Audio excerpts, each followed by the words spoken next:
from January 1st, 2022 through December 31st, 2022, Broadcom, Nvidia, Alphabet or Google, and Amazon were collectively down 38% that year.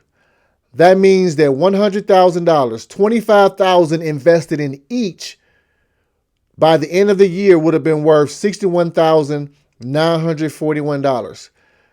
The index, the S&P Index was down 18% that year. That means that $100,000 would have been worth $81,771. Broadcom ended the year down 13%, but at one point it was down 40%. Nvidia ended the year down 50%. Google ended the year pretty much close to 40% down, and Amazon ended the year close to 50% down. All right, before I go forward, I'm going to ask you to please go ahead and subscribe and like this video and share, because I'm trying to grow my channel, but I need your help. So I need you to subscribe, like, and share this content. All right, thank you in advance. So if we go back and look at it, now this is when the Dave Ramsey's was like, that's why you don't buy single stock. And everybody boo-hoos about buying individual businesses. Now, I can say that at that particular point in time, that I personally did have $25,000 invested in each one of these companies: Broadcom, Nvidia, Amazon, and Apple. So, of course, nobody likes to see their portfolio decline in value. But if you fast forward and let's say that I held these same companies, which I did, to the day, the same time frame, starting time frame from January 1st, 2022 up through February 2026, those same four companies have compounded at 36.6% per year. My voice cracked. Even starting at what would be considered one of the worst times to buy these particular companies. So they would have compounded at 36.6% per year. So what does that look like today? That means that same $100,000 invested in those four companies at the end of February 2026 would now be worth $366,228.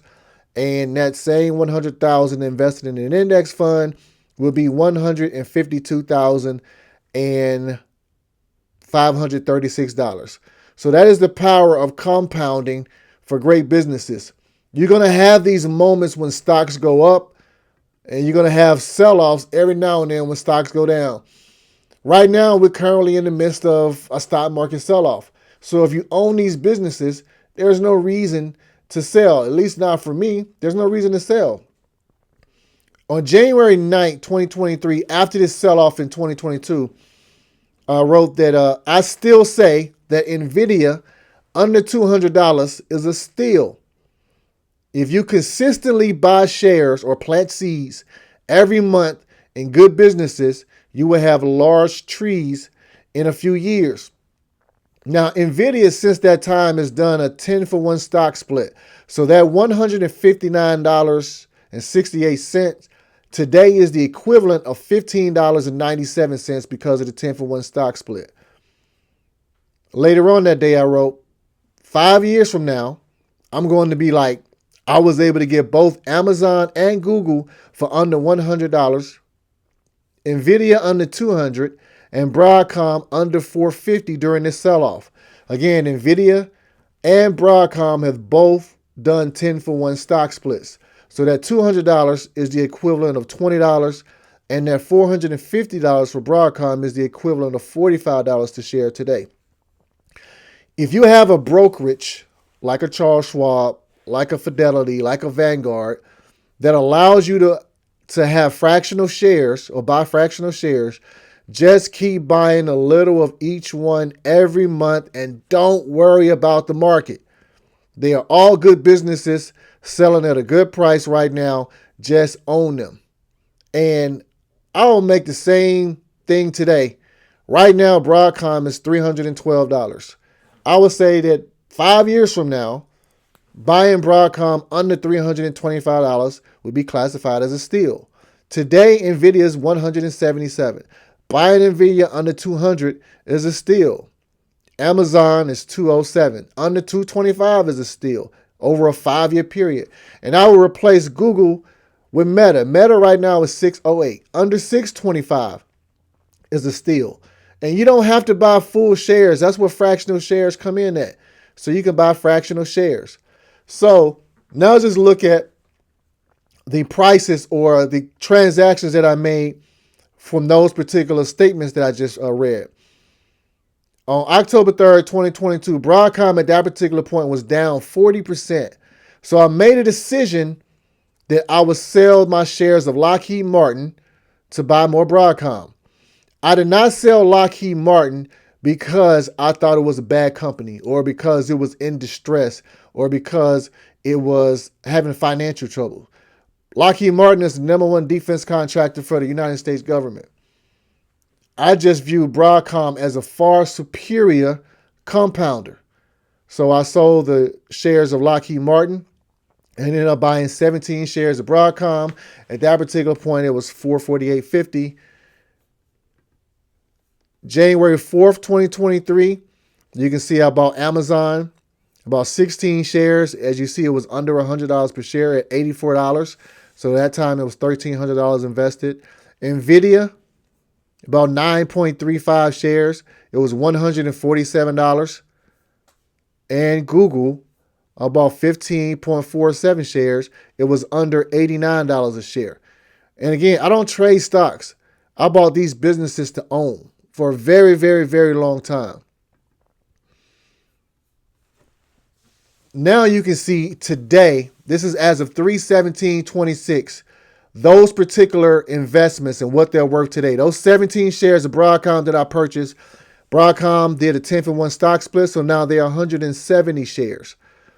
So that $7,600 that was invested as of March 17th, well, it had now grown to $55,000. Nvidia, those 9.3503 shares, because of the 10-for-1 stock split, are 93.50 shares. So that $1,300 that was invested has grown to $17,000. Amazon, those 16 shares that were purchased at $84.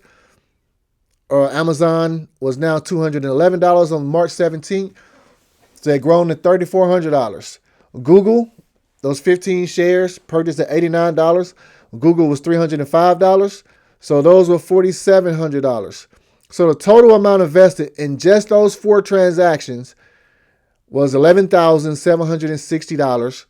And the total growth was, or the total value now is $80,000. So 11,000 grew to 80,000. And it hasn't even been 5 years yet.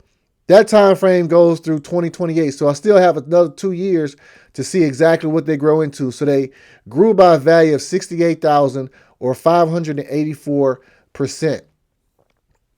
Going back to the Lockheed Martin, if I had kept the Lockheed Martin shares instead of selling for Broadcom, they'd be roughly worth about somewhere around $13,000 right now, which is still good growth, but it's not the same growth that I got from selling Broadcom. Now, you look at the aspect of it. I always think about compounding. So if I round that total amount invested up to $12,000 and look at compounding, compounding is a doubling factor. So 12,000 doubles to 24,000, 24,000 doubles to 48,000. So if it doubled twice in that 3-year period, it'd be worth 48,000. It's worth 80,000. So that means it's doubled about 2.5 times. So if you look at it, let's say I had invested $100,000 instead of $11,000. That means that 100,000 would have doubled to 200,000, 200,000 would have doubled to 400,000, and then 400,000, and when the next doubles to 800,000. So it would probably be somewhere around 600, 650,000 right now. That's the power of compounding. That's how compounding works. That is why it's so important to own great businesses. Amazon, Nvidia. Now, I've owned Amazon for 10 years now. I've owned Google for 9 years. I've owned Broadcom for 6. I own Nvidia for 5. I have zero plans on selling these businesses. I plan on owning these businesses for the rest of my life. They can continue to compound. Guess what? These will go into a trust that can be passed down to my children and then my grandchildren. And then that's how you build generational wealth. You own great businesses that can compound for years and years and years into the future. And even when they slow their compounding, they've grown by so much that even the slower growth will still get you a lot of growth in terms of dollars. So stock market sell-offs can get you a great opportunity to build wealth if you buy into great businesses. And that's all I look for. I look for great businesses. I don't trade stocks. I don't look for stocks that I can buy low and I can sell high. I'm not looking to get out of any of these companies anytime soon. I don't care what the stock does. I don't care what the stock market does. All these companies recently reported their earnings. There's nothing that's going on with any one of these businesses that says, I should run out and sell them. In fact, from the earnings and everything that's going on, everything tells me that I should continue to buy very aggressively, especially now as the stock prices are selling off. So now that's just me. This is not advice for you, or you can do whatever you want to with your money. But I'm just saying, owning great businesses, I try to give you actual numbers and results as opposed to just speaking in theory. So if I can speak with factual numbers and says this is what actually happens, maybe people can say, well, he's not just making stuff up and just going off a theory of what could happen. Because, that's the way things go when you compound money. And I learned, I'm not saying that you should go out and start buying businesses, buying companies or buying stocks if you don't have the money to do so. I'm saying that anybody who does buy into good businesses and they plan on owning these businesses for 10, 20, 30 years, they can change their family's future over the long term. But you have to think long term. You can't think about getting in and out. You can't think about short term. You can't think about what I'm going to do or how I'm going to get out. I'm going to buy this, and then when it runs up, I'm going to sell it so I can go out and buy my new whatever you want to buy your new Mercedes or whatever. You can do that. I will in the future. I got to get the girls through college first before I gotta take care of them before I can take care of me. But anyway, so buy into to great businesses, but you have to be psychologically prepared for stock market sell-offs. If you cannot psychologically prepare yourself that these sell-offs are going to happen, that stock prices are going to drop, the value of your holdings are going to drop. If you cannot psychologically prepare yourself, or if you're not psychologically prepared to handle these things when it happens, then you probably should just own funds. If you can't just own a good business.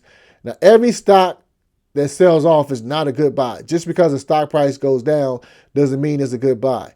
You got to look at the quality of the business, because that matters more than anything else. All right. So until next time, I will talk to you. Make sure, again, you subscribe, like, share this video, and then I will leave you with a couple of words from the great Warren Buffett. Have a great day. Talk to you soon. Peace.